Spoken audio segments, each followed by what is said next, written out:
Thomas had gone to the works to be mended, so the Fat Controller asked Duck to look after the Branchline. Duck was delighted. It made a nice change, and he got along swimmingly with the coaches. Percy was happy to see him again, and although Toby was grateful for the help, he found Duck to be rather opinionated.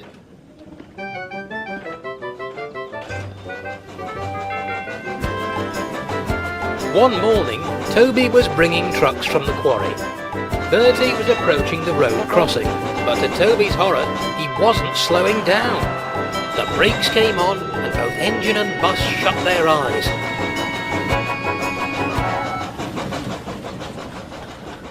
When they met at the next station, Bertie was most apologetic.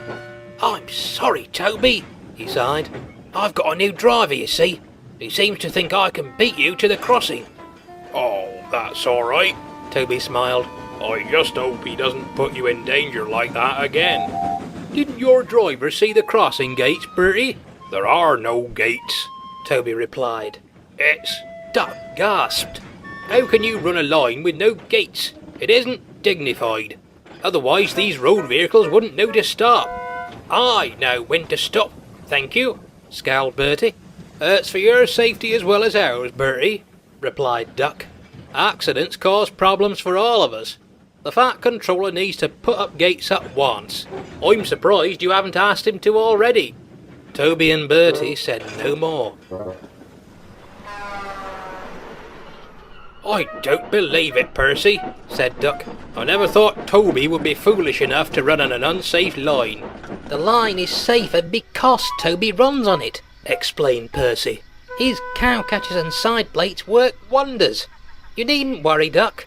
If the Fat Controller thought gates were needed, he'd have put them up ages ago."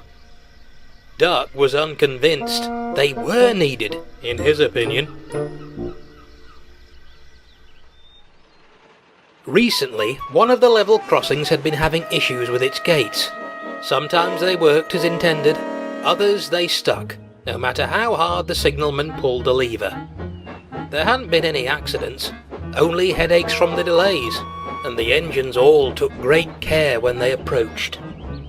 Unfortunately, no one had warned Duck.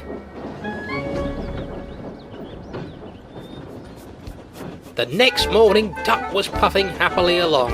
The coaches sang quietly to each other, and Duck was pleased with himself. He passed a level crossing, its gates keeping traffic at bay. "Now that's the way," he thought, "just like a proper railway." At the troublesome crossing, the cars and lorries had passed safely through. A new signalman was covering for the regular one. He pulled the lever and went back to his coffee. He didn't notice the gates had stuck.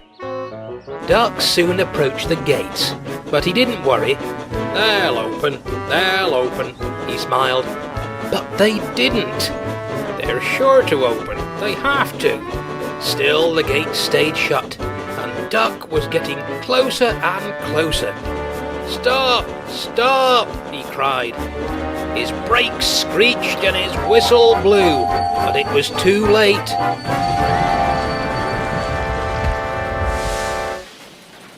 Duck sat on the crossing, remnants of the gate clinging to his front. "Oh dear," he blushed. There wasn't time to examine him. Traffic was starting to build on either side of the crossing. Percy had to pull him to the next station. When they arrived, Toby and Bertie were there. "Toby?" asked Bertie innocently. "Who's that?"